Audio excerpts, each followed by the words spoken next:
What's up everyone, James here again. And this week I bring you week 2 of Forza's Metronome League, or the FML short. And in week 2 I have some good news and I do bad news. The good news is I have 6 games for you. The bad news is I'm missing 2 games. But some other good news. Next week you have some extra battles to watch. So yeah, I guess that is something. Let's just start off with the first game played this week. It was Venus's fairy types against Steve Guy's dark typings. Yeah, not much to be said there. Let's just jump in the battle, shall we? So, Steve Guy starts off with Tyranitar and Crocodile against the Dene and Jigglypuff on Venus's team.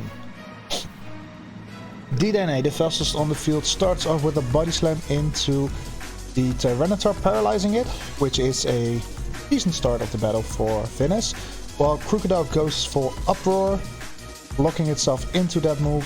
Tyranitar goes for Pack, both targeting Jigglypuff. And Jigglypuff going for a milk drink and basically making this entire turn almost not happened because damage all negated. Brook keeps going for the Uproar, with Tyranitar being faster than the Jigglypuff and also with Rock Polish negating that defense drop. Mighty Cleave from Jigglypuff is not doing much into the Tyranitar. A Stun Spore into a Dark type from the Klefki, not really doing anything because of Prankster not doing anything into Dark type Pokemon. That's something I didn't know. Jigglypuff does have Front Guard. And now with the Nasty Plot doubling its attack with its physical attack halved, things are in a stalemate, honestly, after 3 turns. Stuffed Cheeks not doing anything for the Klefki as it is not holding a berry. The Rock Throw into Jigglypuff is chipping it down steadily. Another Feather Dance, 2 Feather Dances in a row from the Tyranitar.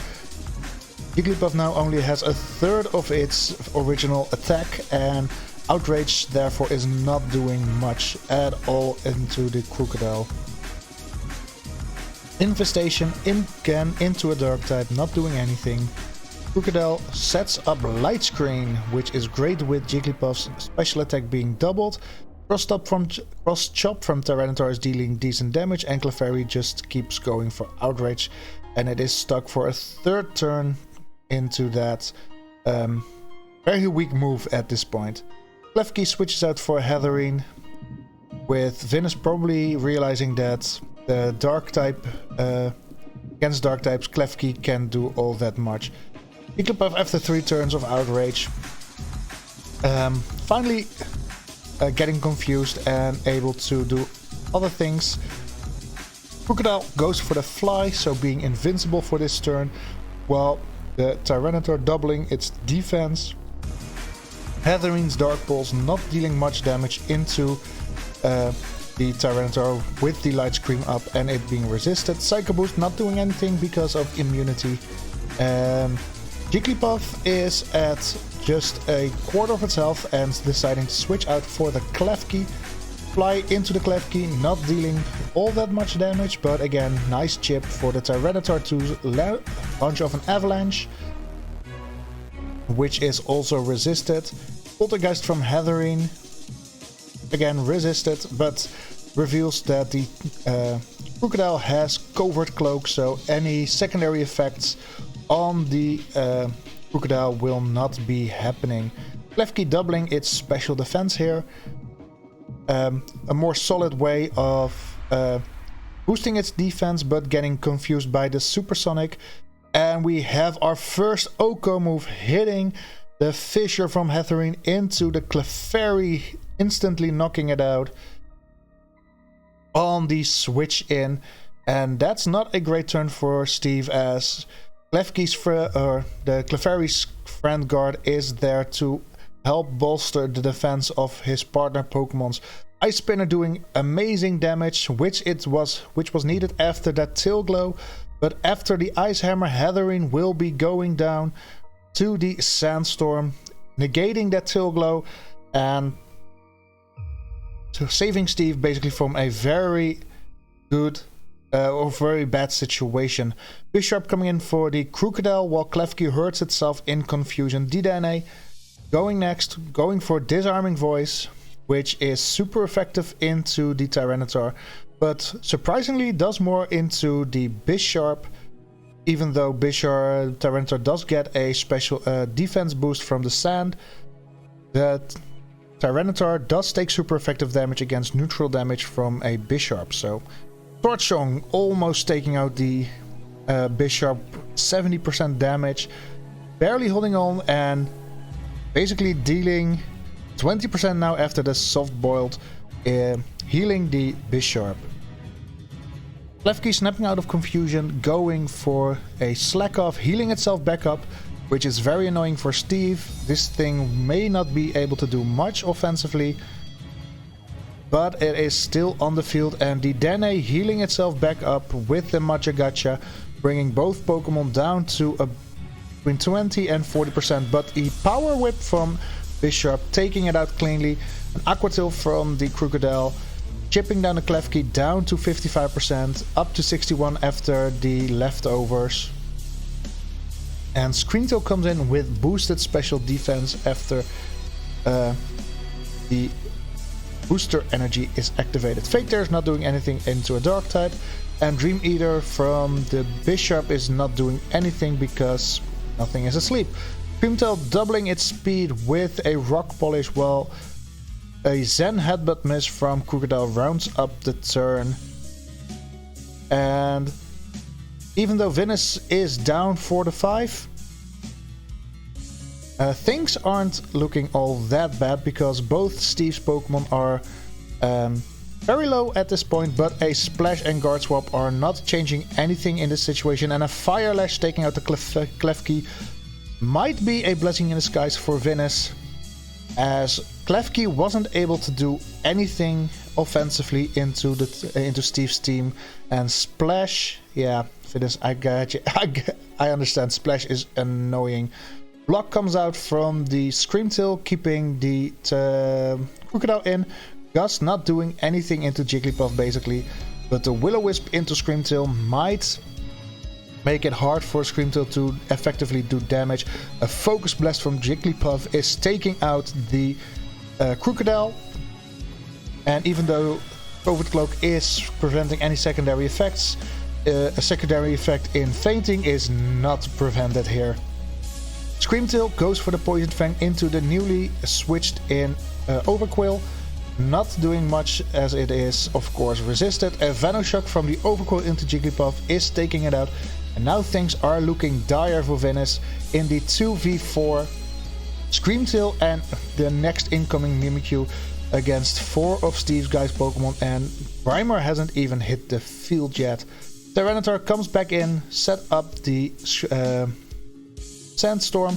U-turn from the Scream Tail is not doing much, and also not switching it out as there are no Pokemons to switch out into. Flame Wheel dealing decent damage, but a Cell Shout Arm into the Mimikyu is going to break that disguise and also poison the Mimikyu, putting it on a timer just like the Scream Tail, while the Sandstorm is slowly chipping away at everything, besides of course the Tyranitar.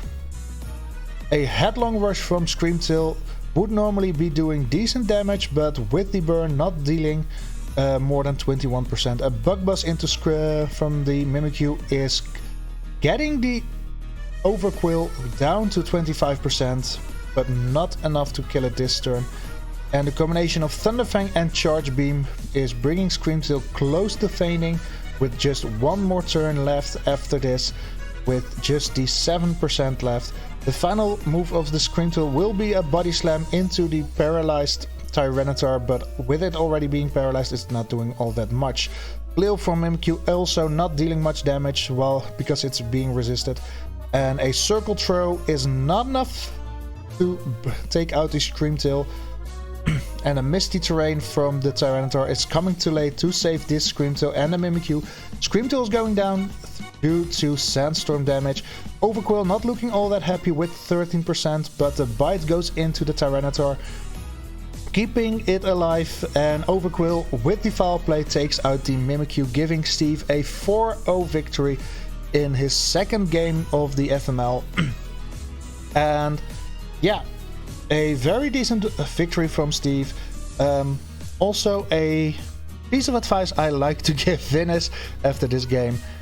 You do have 9 Pokemon, and even though Klefki's Prankster is very strong into a regular team, into a dark team it's not doing anything. So if you plan to use the Klefki, maybe look at your matchup. And also, of course, great advice into any other trainers that are facing Steve. Prankster Pokemon are not doing anything against him, so yeah, you might want to keep them in the back for that week. With game 1 done, let's go to the second game, and we have me versus Bonier. We both had a good week 1 with both winning. I won 2-0 and I know Bonier won 5-0. Yeah, I can give extra information about this game because I've played it, so I'm a bit more prepped for this one than any other games. But yeah, let's just jump in.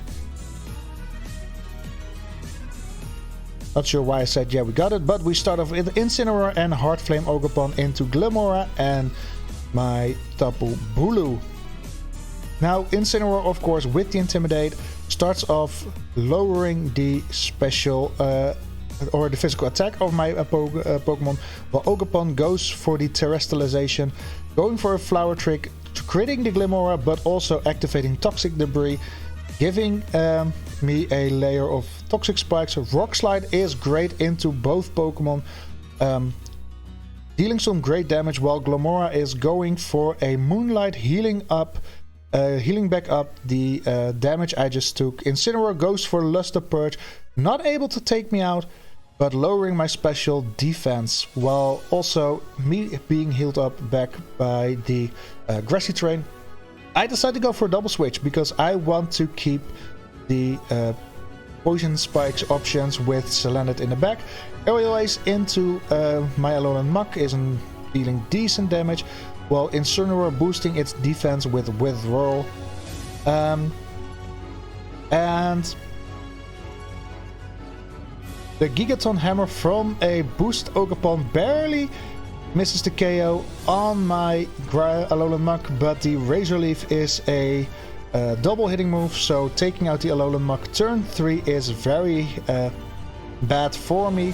Wood Hammer into the Ogerpon is dealing some damage, but not enough to really do all that much. A Tri-Attack into Weezing is not dealing much damage, with Ogerpon being more of a physical attacker, but Tapu Bulu decides to just take out Weezing itself and Ogerpon in one massive blow. This is a triple KO, mainly because Tapu Bulu is Choice Banded and therefore able to just go boom and deal massive damage, but also taking itself out. Clodsire and Hisuian Sneasel come in. The curse is not all that great into the Sneasel because it really needs its speed. Burning Jealousy is going to burn the Sneasel because of the stat boosts. So really taking away the attack boosts and leaving me in a very bad position with 5 against 3. Chiyu coming in for the Incineroar here to maybe steal a couple of KOs here because things aren't looking all that pretty. Psychic Noise from the Salandit, cleanly taking out Hisuian Sneasel, and the Zap Cannon into it is not doing much from Jean-Claude Van Damme, leaving me with a very weak Glimmora and a Clodsire that is not all that offensive. Tanking a Draco Meteor from a Chi-Yu though is a very great thing to happen. Tackle from Glimora, not doing much damage of course, as it is a physical special attacker, and Dynamic Punch missing the Chi-Yu. Yeah, fitting into my game so far because I've not been really lucky. Razor Shell takes out Glimora and spreading toxic debris. So it's now Jean-Claude against 5 Pokemon. Night Days barely misses the KO with only 11% left. The Scald into Chi-Yu is dealing damage but not all that much, and therefore a very weak Jean-Claude against Chi-Yu and Volcanion. Meteor Beam charging up the Chi-Yu after that Draco Meteor. So a reversal from Volcanion at full HP is not dealing much. So Jean-Claude has some opportunity but decides to go for the Shadow Claw. Yeah. Chi-Yu now firing off the Meteor Beam into a... because of Choice Lock not being able to do much. Belly Drum from Volcanion going for max attack. Can Jean-Claude do something with that? No, it's just a Hurricane, but a Confusion as well. So a self-hit on the Volcanion would take it out, but... nope. A switch into Salandit. Drop kick into the Clodsire, not dealing much damage but lowering its attack. Clodsire going for Spatial Rend, not dealing all that much damage into Chi-Yu. And it's just waiting for Clodsire to be taken out of its misery. Can Chi-Yu do it in this turn? Chi-Yu goes for the Brine and that's enough to take it out. A crit on top of that. Just insult to injury. Leaving this a 5-0 in favor of Bonnier. Yeah, not much to say about that. A explosion taking out 2 of my Pokemon is very bad of course for the game, and Bonnier just has a very strong team on top of that, so not much to say there. Bonnier going... I guess he's probably on top of the league with 2 5-0 victories, but yeah. Good game to Bonnier, and let's jump into game 3. And now we have Cannibot against Melissa. The Ghost types against the Steel types. I know Kenny has made a couple of changes, or a change with the Poltergeist on his team. We see Diglett, Alolan and Heatran leading off against the Sableye and the Doublade. Quick attack from the Sableye, getting a speed drop because of Tangled Hair, and Alolan Diglett going for the Bitter Malice, dropping the attack stat of the Doublade. Venoshock into the Sableye, not doing much, but not as little as Cross Poison into Alolan Diglett. And this is why Poltergeist was drafted or was picked up by Cannibot, because of Hospitality healing up his Pokemon. The wrap into Heatran causes a burn into the Sableye. Rising Voltage not doing much, and Present into a Ghost type is not doing anything because Present is a normal type move. The Parabolic Charge is draining HP from everything besides Diglett because it's a ground type. Healing up the Sableye. Diglett going for Stuffed Cheeks but is not holding a berry, so it is not doing anything. Heatran going for the Scald into the Poltergeist, dealing not even decent damage but also a burn, lowering the attack stat and taking damage over turn. A Smog into Steel types is not the greatest of ideas, but Heatran is getting chipped down by the wrap effect. Poltergeist is switching out for the Basque Legion, a knockoff on the Diglett, lowering the speed, but not very interesting for the Sableye as it is Prankster. A Volt Tackle from the Diglett into the Basque Legion, not only paralyzing it but also doing almost 40%, is amazing for Melissa in this turn. Diglett really putting in some work here so far. The growth from the Sableye boosting its attack and special attack, but waiting for the Mighty Cleave to go into the Bascu Legion. Heatran up next because of the paralysis on the Bascu Legion. Magnetic Flux not doing anything, and a Shift Gear gives back Bascu Legion its speed and also giving it a boost in its attack. Heatran now being down to below 50%, and Sableye is able to take out the Diglett with a Freeze Dry. Heatran still faster than the Bascu Legion. Eerie Spell into the Bascu Legion. Not only doing damage, but also lowering the PP of Metronome by 3. Kingambit comes in for the Alolan Diglett that just got KO'd. And Poltergeist healing up the Bascu Legion, but not enough because a Grass Knot is enough to take it out. Fissure is missing the Poltergeist, so yeah, to be expected with a Oko move to miss. Gengar comes in for Poltergeist, keeping Poltergeist in the back for healing, of course. A Drain Punch into Heatran is dealing decent damage. Might have KO'd without a burn, but who knows. Aqua Cutter from the Heatran into the Gengar, not dealing all that much damage. And a Grass Knot, even though it crits, is not dealing much damage into the Sableye. Gengar revealing to have Black Sludge on it, and Poltergeist comes back in, keeping the Sableye safe and healthy. A Tearful Look lowering Heatran's offensive stats, and a Psychic Terrain is going to block out every move from the Sableye. A Blizzard hits from the Kingambit, dealing big damage into the Poltergeist and putting it below a quarter of health. So it switches out immediately for the Doublade, while Sableye not being able to move in Psychic terrain. So Gengar comes in for that. Smog into the Gengar, not dealing much damage as it is quadruple resisted. And Confined lowering the special attack of the Doublade, even though his special attack is not the most scary. A String Shot lowering halving the speed from both Melissa's the Pokemon, but Kingambit with the Defiant is getting its attack doubled, and now after the Pin Missile, Melissa's Pokemon are up for moving. Softboiled healing the Heatran, and Kingambit decides to go for a Leech Life.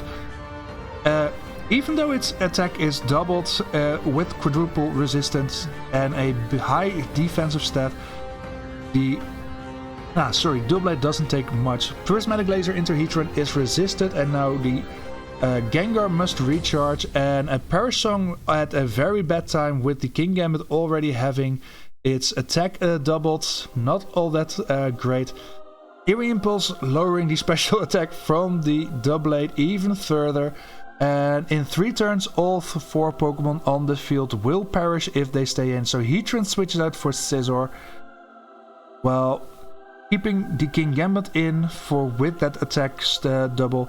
A final Gambit. The damage on Doublade seems to be very important because it makes it so Scizor still lives on 11%. And now Gengar and Kingambit both have a Perish count of 2. With the Spectrier sensing it might be able to take out the Scizor, going for the Acrobatics, but it goes into Heatran, just dealing 3% of damage, while Gengar goes for the Lash Out into Heatran.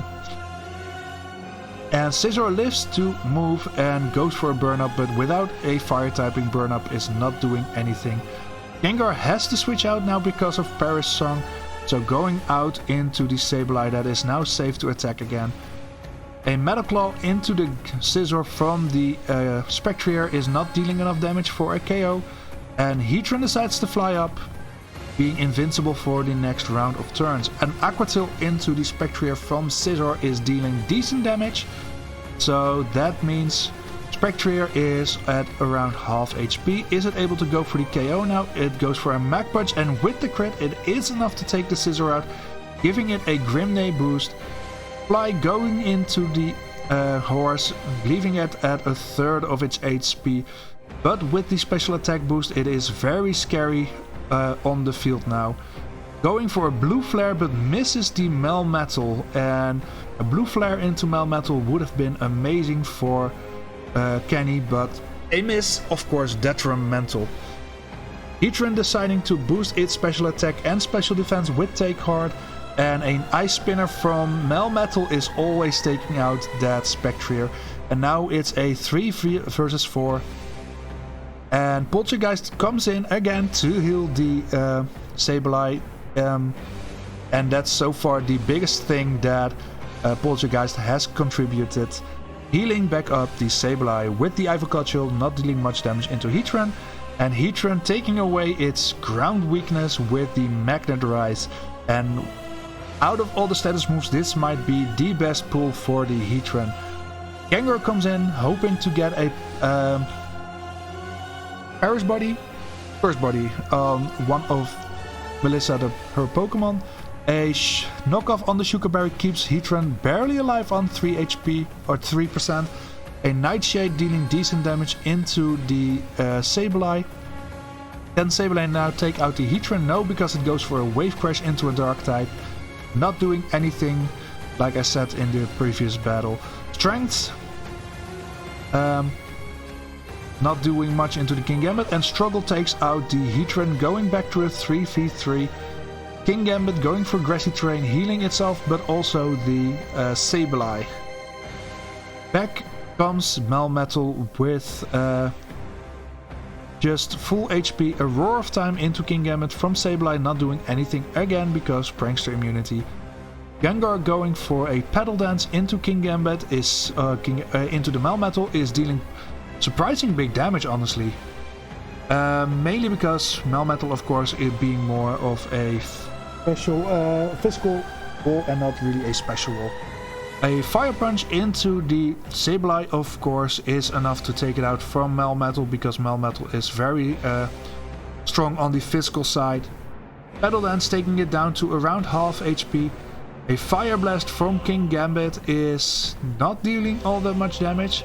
And now Sinistcha decides to just blow up, not dealing much damage to any other Pokemon. And now it is Gengar against the world. And with the world I mean Melmetal, Kingambit and Celesteela. Cursed Body finally activates, disabling the Melmetal, but with a switch left for Melissa. Celesteela comes out to get rid of the Cursed Body. Petal Dance just doing 11% with it being quadruple resisted by the Celesteela. Kingambit decides to go for a Zen Headbutt, taking out the Gengar and ending this game at a 3-0 victory for Melissa.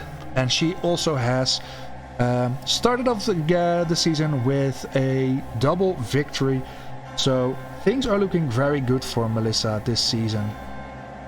3 games more to go, and it is Victory Stars against Ash Ice Claw, Bug against Dragon.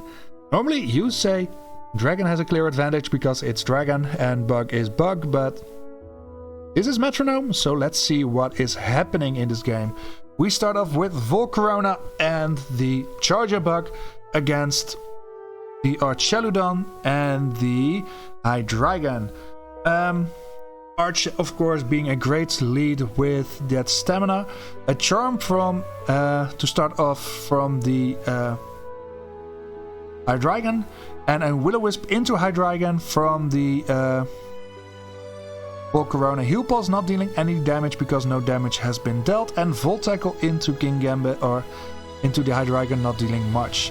So a very tame first turn. So in this battle, a round of Toxic Spikes is being set up, and without a poison type on the side of Ash Ice Claw means he needs to pull Rapid Spin or Defog to get rid of that. A Body Slam into the Archeludon, only boosting its defense because not much damage was dealt. Bullet Punch and Leaf Blade also dealing not much damage. Again, keeping this as a very tame battle so far. Mystical Power from Hydreigon, finally dealing a chunk of damage and also boosting that special attack. Electro Ball with the crit into Archeludon with not all that big of a special defense, dealing great damage, but a Lunar Blessing not only healing both Pokemon but also getting rid of the burn on the Hydreigon, so that's a very good turn for Victory Stars. Even though the Archeludon is now paralyzed, it is already at +3 because of stamina. A Stomping Tantrum into the Volcarona, dealing some decent damage, but a Fury Swipes comes out from Volcarona, not nearly returning the damage that it took. Archeludon goes for Rapid Spin. Even though Rapid Spin was pulled, it was on the wrong side for Ash Ice Claw with that Toxic Spike up. A crit Drill Peck deals some damage, but not enough to really disturb the Archeludon. Trash dealing decent damage, and Machagotcha being resisted and double resisted, not dealing all that much damage. Unless you crit, of course. 40%, that's a big hit on the Archeludon. Sludge Wave dealing big damage into everything, or decent chip into everything, but also healing or poisoning the Charger Bug. That fires off a Seed Flare, halving the special defensive stat from the Hydreigon. Trash cannot be used because of Choice Lock, and Flamethrower takes out the Hydreigon and giving Ash Ice Claw a 6-5 lead. Bullet Punch as the final move from the Charger Bug, because Poison is gonna take it out. Not dealing much damage and putting the Archeludon at +6 defense. So back up to 5 against 5. Necrozma coming in and getting poisoned because of the Toxic Spikes is of course not a great thing for Ash Ice Claw. Ice Beam into Necrozma, dealing decent damage from the Kingdra. And Focus Energy seems like a great pull for Volcarona, boosting that chance of critical hits. Noble Roar lowering the attack stats of Archeludon, that decides to go for a Power Trip at +4, that +6 defense. It might have done great damage, but Necrozma is pretty bulky and Power Trip not dealing much. Roar blowing out the crit boosted Volcarona for the Araquanid, getting poisoned in the process as well. Dazzling Gleam, from the Necrozma, dealing great damage into Victory Star's team. But after the damage it has taken, it is already down to 27% of HP. So not looking all that great. A Poison Tail into it, just barely living at 2%, but going down to a round of poison in this turn, unless Archeludon decides to take it out with a Head Smash. In that case, it goes down anyway before that. Just a little recoil, because 1.5% is not enough, and Inferno missing the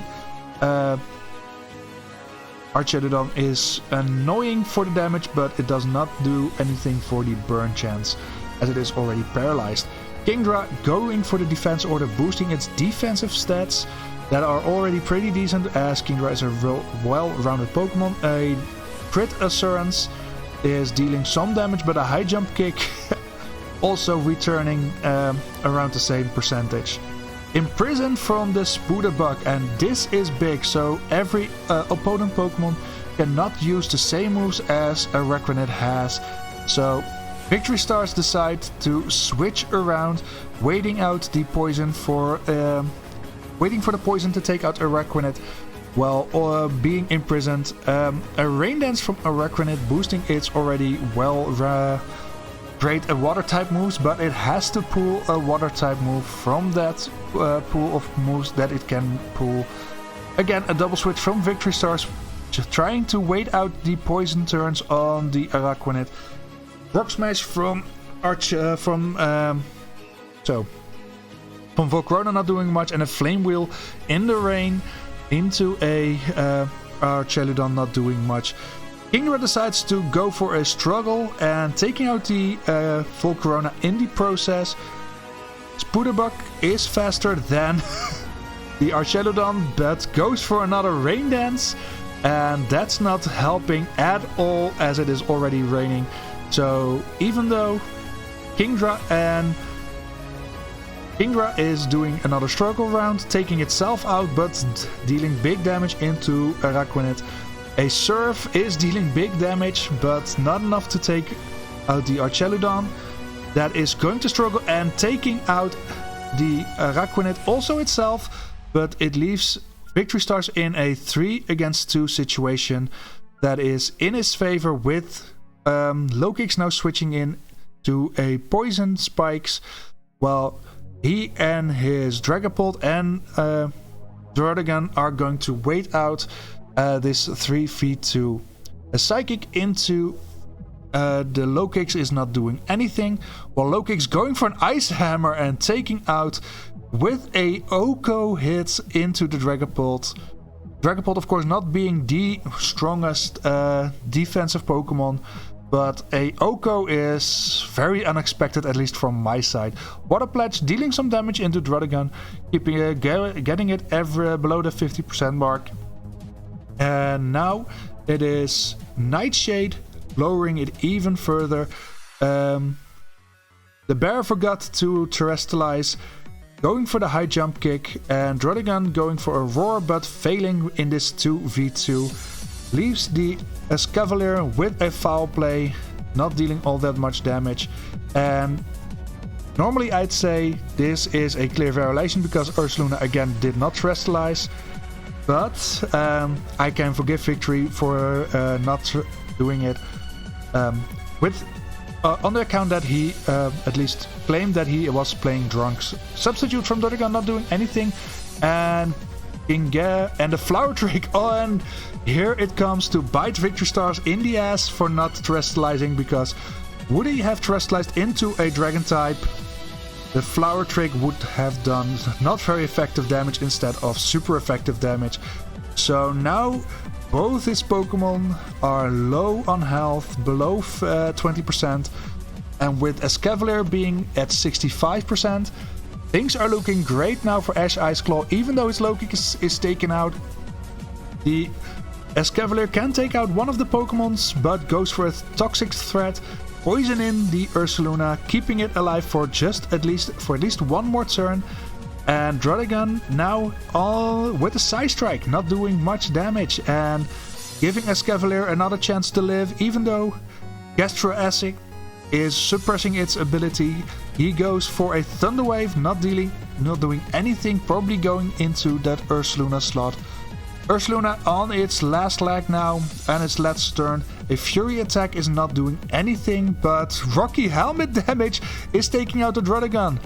And if Ursaluna doesn't kill the Escavalier here, it goes for Gravity. This is game because of Poison going to taken out, but Takedown is acting before the Poison, taking out the Ursaluna and giving Ash Ice Claw a, in my opinion, somewhat surprising victory, because things did not look all that great after that Toxic Spikes on his side of the field. But Ash Ice Claw has clawed itself to victory.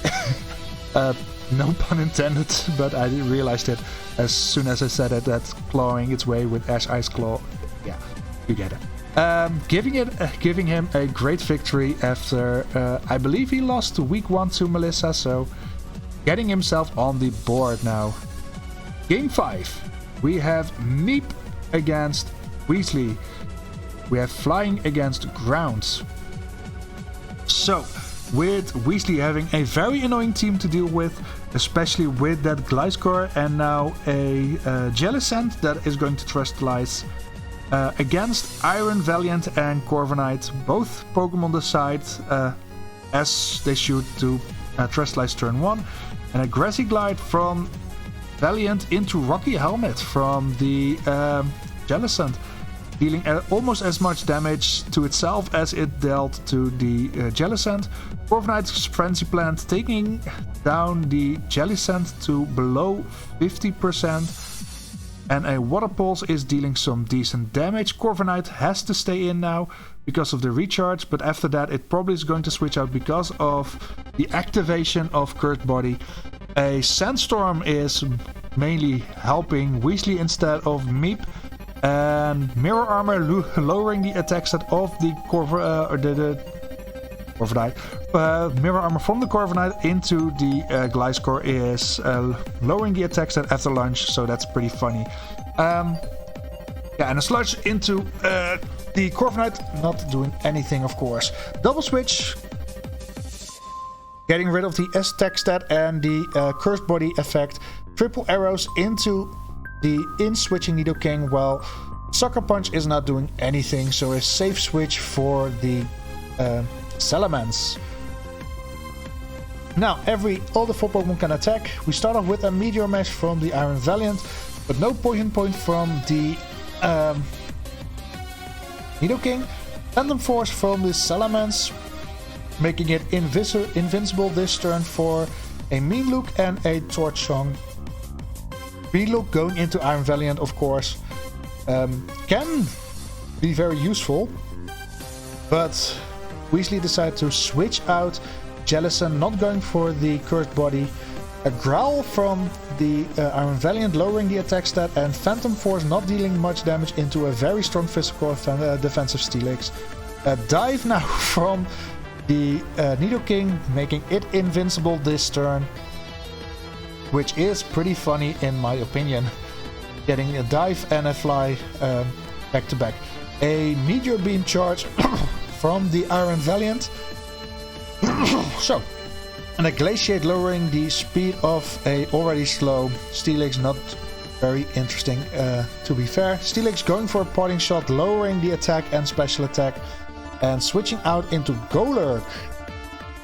And I'm curious to see what Golurk is going to bring to the table.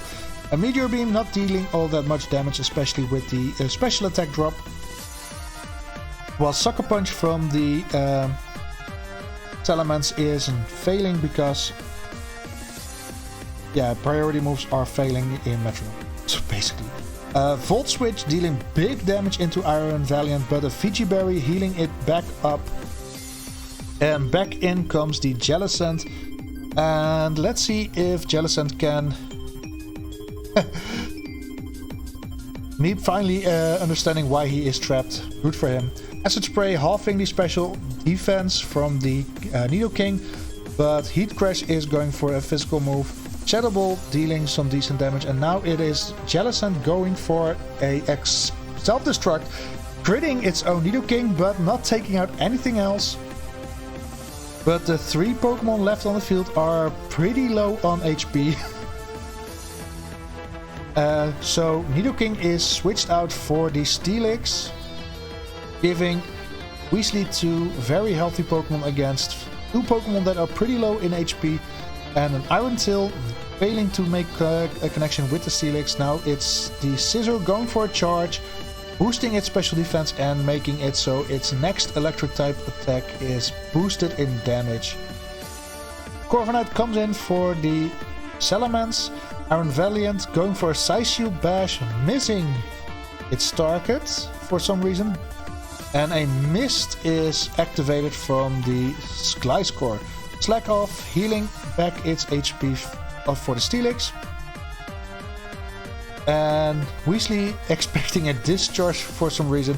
Rough Skin is getting removed because of Worry Seed from the from the Iron Valiant that is getting poisoned by the Mortal Spin. And a Belly Drum from the Corviknight makes it look very threatening. Iron Maiden finally goes down after 11 turns on the field. Can Corviknight get a hit in with its maxed out attack stat? First we go for a Brutal Swing from the Galarian Articuno, dealing more damage to itself because of Rocky Helmet. And a Gigaton Hammer is dealing decent damage as well, putting it below 50%. Corviknight going for an Hypnosis, missing of course because it is Hypnosis, what you expect. And Meep already calling out Corviknight not pulling any physical moves, which is possible. And a double team from Gliscor making it even harder to deal damage to. A bulking up the defense because of the attack stat cannot be boosted any further by the Corviknight. Icicle Crash not dealing all that much damage. Steelix does have amazing...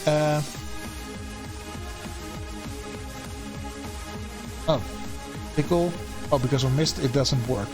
And a Lunar Dance from the Gliscor taking itself out. Damn. A Bounce from Corviknight with +6 attack, while Rock Polish doubling the speed of Steelix. And not the Lunar Dance, not healing all that much from the Golurk. A snipe shot from Steelix missing, and bounce dealing 25%, paralyzing the Steelix. So, my throat is starting to be annoying. Poison Sting 10% from Golurk, decent damage of course. And with Mist gone, Tickle is finally working, and an Eerie Impulse behind that. So Golurk has a lot of stat drops. Whirlpool chipping down at the Galarian Articuno, but after Gigaton Hammer it's not needed. And we are back at a 4 against 4 in this battle. Mandibus making its first appearance. And Garchomp coming back out to reset all these stat drops from the Golurk. Fire Blast dealing great damage, and a Headbutt dealing big damage, but even getting the Corviknight closer to KOing because of the Rough Skin. So one more hit into the Corviknight will probably take it out. A Growl lowering attack, but Clear Amulet prevents the Mirror Armor to activate. A Meteor Mash into the Garchomp. Rough Skin dealing more damage into the Mandibus. A Growl not doing anything into the Garchomp, but lowering the attack of Steelix that didn't move because of paralysis. A Roar into the Mandibus, so it will not be attacking this turn. Corviknight decides to go for a Volt Tackle, not doing anything, but also not taking itself out by Rough Skin. So you can say it's lucky, you can say it's unlucky, but a Moonblast is enough to take out the Corviknight from the Garchomp, giving Weasley the advantage. And after Acrobatics, the Garchomp is looking clear, down for the taking. And now it's the Landorus and Mandibus against Garchomp that goes for a Tachyon Cutter, not dealing that much damage. Alluring Voice into the Steelix, also not dealing much damage into the Garchomp. Might have OHKO'd it or killed it from there, but the Sparkling Aria from the Mandibus is taking out the Garchomp, making this a 3v3. A Dragon Claw dealing decent damage into the Landorus that has its attack stats dropped because of a Tearful Look. And now with a 3v3, Steelix is switched out for the Nidoking.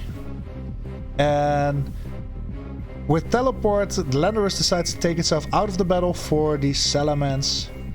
Sing from the Mandibus is missing because, again, horrible accuracy on any other at almost every sleep-inducing move. A Dragon Chair boosting the crits chances for the Nidoking, and Belly Drum is not working because Salamence is below 50%, so it does not have enough HP to do that. A Pain Split boosting back up the Nidoking, so that's a great turn for Nidoking, and a Water Spout from a Golurk is dealing negligible damage, even though it has a lot of HP left. Salamence going for a Tail Whip, lowering the defensive stat of both opponents, while Mandibus decides to go for a Side Strike, dealing decent damage into Golurk, but not enough to really frighten Weasley. And a Mighty Cleave is enough to take out the Salamence, making this a 2v3. A Light Screen is put up by the Golurk. For some reason I just forget what its name is for some reason. Steelix comes in for the Golurk, and Landorus decides to go for a Sand Attack, lowering the accuracy of Steelix. And Mandibus decides to heal itself back up with a Roost. Nidoking goes for a Bolt Strike into a Ground-type Pokemon, so that's not doing anything. And in this 2v3, Steelix is being switched out again for the Golurk. Golurk having enough and Steelix having enough PP means it's mainly due to probably stat drops. A poison gas poisoning the Golurk, chipping it down gradually, and a harm close from the Landorus makes it a bit stronger. Dream Eater not doing anything because no Pokemon is asleep and will not be asleep in electric terrain. An Acid into both Pokemons, chipping it down for a little 5%, and a Teeter Dance confusing everything. Golurk is just here to do stuff, and it doesn't even matter what it is. A switch, so no confusion on the Nidoking, and while the Landorus hits itself in confusion, a Leech Seed is brought out by the Mandibuzz into the Golurk. Golurk going for Soft Boiled, healing itself back up. And now I guess the Golurk is going to be switched out by Weasley. Yep, for the Nidoking, so no more Leech Seed damage on that. Bullet Punch into the Steelix is not doing all that much damage, and the confusion hits for the Mandibuzz, and Steelix is unable to move because of paralysis, dragging this battle out a little longer. And Weasley losing its mind over Steelix, having had multiple turns not dealing damage, but Mandibuzz hitting itself twice in confusion in a row, taking a Leafage, not dealing that much damage though. And now Steelix is going for an Ingrain, not able to switch out anymore, but steadily healing itself with 6% from both leftovers and the Ingrain. A Syrup Bomb from the Landorus, and a third self-hurting in confusion from the Mandibuzz. Aqua Step taking out the Landorus, and now it is the Mandibuzz against 3 other Pokemon. A Bitter Blade, chipping it down and healing the Steelix in return, besides the leftovers and the Ingrain, keeping itself very healthy. A Wild Bolt Storm dealing decent damage in the Mandibuzz, and Mandibuzz finally snapping out of confusion, going for a Fell Stinger. Not enough to take a KO and not enough to do anything, any damage at all into the Steelix, who is paralyzed again, making this battle last even longer. Shadow Sneak not dealing much damage. Mandibuzz going for the Strength Sap, lowering the attack stat of Steelix and healing itself back up, and Steelix again being paralyzed. And this is a way for a metronome battle to slowly run out of steam, with Mandibuzz taking itself out with Final Gambit. Because of full HP, Steelix is not going down because of Sturdy, and with 3 suicides we end this battle in a 3-0 victory for Weasley. And this was a doozy of a battle that could have dragged out by a lot longer, but Final Gambit made it so we did not have to struggle to the end. Leaving us with just one more battle for this week. We have Nudgy Hamster against Milk Chocolate. We have Electric against Fighting. So we start off the battle with Vikavolt and Garganacl into a Annihilate and Medicham lead. Garganacl immediately Terastallizing into an Electric type, and Annihilate kicks us off with a Dark Void that is unable to do anything because only Darkrai can use Dark Void. Steel Roller from the Medicham is not doing anything because there is no terrain. Vikavolt's Ice Fang dealing damage to these Annihilate and Imprison from Garganacl in the turn 1, and that is just an incredible pull for Milk Chocolate.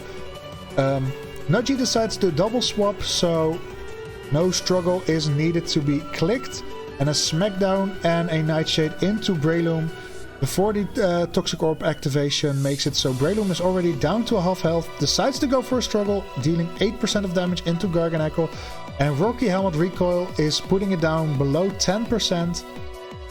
Vikavolt decides to go for a minimize. Garganacl going for the Lumina Crash, taking out the Breloom, And Mudsdale is left on the field that can only struggle because of Imprison, doing 7% and dealing big damage because of Rocky Helmet recoil. This Garganacl is going to be a problem for Nudgy Hamter. Lucario decides to go for a struggle into the Vikavolt, dealing more damage to itself than into the Vikavolt. Vikavolt going for a Draining Kiss into Mudsdale, healing itself back up but giving it a stamina boost in the process. Garganacl going for a Play Rough into Lucario. Mudsdale goes for a struggle again into Garganacl, and with Rocky Helmet and Recoil it is taking itself out again, and Garganacl having this battle in a stronghold because of Imprison. Lucario again going for a struggle, dealing big damage into itself because of Rocky Helmet Recoil, and Garganacl is being chipped down slowly but not very fast, and not very fastly so. This can go bad for Nudgy Hamter very fast. But Garganacl decides to blow up, taking its stronghold off the field after taking down 3 of Nudgy's Pokemon. And now it's a 5 against 3 with the Decidueye already being very low. This game can be over very soon, I think, with everything that has happened so far. A safeguard from the Medicham, and Steel Wing misses the Thunderous, declining the Decidueye to do a small chip into it probably. Iron Tail putting it down to 12%, so anything into it like a Mist Ball is enough to take out the Decidueye, making this a 2v5. A Smackdown into Vikavolt dealing big damage, and Vikavolt not having any profit of that evasion boost that it had. It is tickling down the Medicham, lowering its attack and defense, and now in the 2v5 a Tearful Luke into Annihilate, giving it a +3 because of Defiant, helping Nudgy Hamter. But a Confide lowering the special attack of the Thunderous is not really making use of it. Skitter Smack misses the Vikavolt, finally with the evasiveness into play. Zen Headbutt dealing some decent damage into Medicham, putting it below 40%. A Grass Knot into Annihilate, normally boosting a Rage Hits first, but with Metronome not is very interesting. Infernal Parade not doing much because of it being a special attacking move. The Clear Smoke removing the special attack drop on the Thunderous. So Milk Chocolate is very happy with that. Focus Blast into Annihilate, not doing anything. And next, the Flail from Thunderous, dealing some chip into the Medicham, but not all that much. A Leafage at +3 is dealing decent damage into Vikavolt, putting it below 10% or at 10%, but a Brave Bird into Thunderous makes it able to move once more, and a Glaive Rush is dealing some big damage into, or some decent damage into Annihilate. Thunderous goes for a Magorn into Annihilate, but it is able to withstand all these hits, taking out the Vikavolt with the Poison Jab. And now it is a Leech Life into Thunderous, healing back the Medicham for a little bit. And Electabuzz comes out for the battle. Thunderous going for an ally switch with Electabuzz. Electabuzz going for the Aura Sphere into Medicham, not dealing that much damage, but getting it lower to KO with just 16% left. A Mean Look into Thunderous makes it so Thunderous cannot switch out, and Medicham goes for a Zing Zap, taking out the Thunderous, making it switch out even though of the Mean Look, but it's not able to do anything else. Raging Bolt comes in, a Sunny Day to boost the Raging Bolt. Great synergy there from the Electabuzz. And the Struggle Bug lowering the special attack stat, even though it's not dealing much damage, it is very useful for Nudgy Hamter. And Raging Bolt, not expecting the Sunny Day from Electabuzz, tries to set it up itself, but failing because there's already Sun out on the field. Milk Chocolate's seeing the fun of it, and an Esper Wing into Annihilate is putting it below 50%. Annihilate setting up a future sight for dealing damage later. Entrainment is not working from the Raging Bolt, and now Medicham decides to go for a Pin Missile. But with just 2 hits, it is just a 14% chip on the Raging Bolt. Amnesia boosting Electabuzz' special defense. But Annihilate decides to go for an Ice Spinner, dealing big damage, but also getting staticked in the process. Raging Bolt's Leech Life is taking out the Medicham. And now it is a paralyzed Annihilate with a good attack boost stack already against 3 other Pokemon. A Fire Fang, not burning because of the paralysis, but can Raging Bolt now take out the Annihilate with the Water Pledge? It's not enough. So Annihilate can get 1 hit off, and it decides to go for a Giga Impact, making it a big chunk of damage into the Raging Bolt, but also making it so it has to recharge. It has to wait 4 attacks before hitting, but the first one is enough to take out the Annihilate, giving Milk Chocolate a 3-0 victory. So those were 6 of the 8 battles of week 2. Looking at the standings, we have 3 trainers so far unbeaten, with Bonnier, Weasley and Melissa both being 2-0. Average person might join them with a 2-0 record, but they still have to play their week 2 battle. We have a big list of 1-1 trainers, including myself at 11th. So yeah, losing 5-0, not all that great for your record. And below here we have Meep and Nagiamter both being at minus or at 0-2. They still have a possibility to make something of this season, but they need to get a victory under their belt quickly. Looking at the MVP race, Volcanion is still on top with a 6-0 record. We have 4 Pokemon with 4 kills. King Gambit for Melissa is still deadless, so that's on top. Sableye 1 dead, so that's second. Araquanid and Garganacl 4 and 2, filling out that top 5 spot. If you are wondering for a certain Pokemon, this is let's go for the top 50. If you see anything that's interesting to you, you can pause the video and see it there. But that's it so far for week 2 of the FML. I hope you had fun watching this video. Next week I hopefully have a couple of more videos with the week 2 games that haven't been played so far. Yeah, I hope to see you all next week. I hope you enjoyed it, and yeah, see you then. Bye.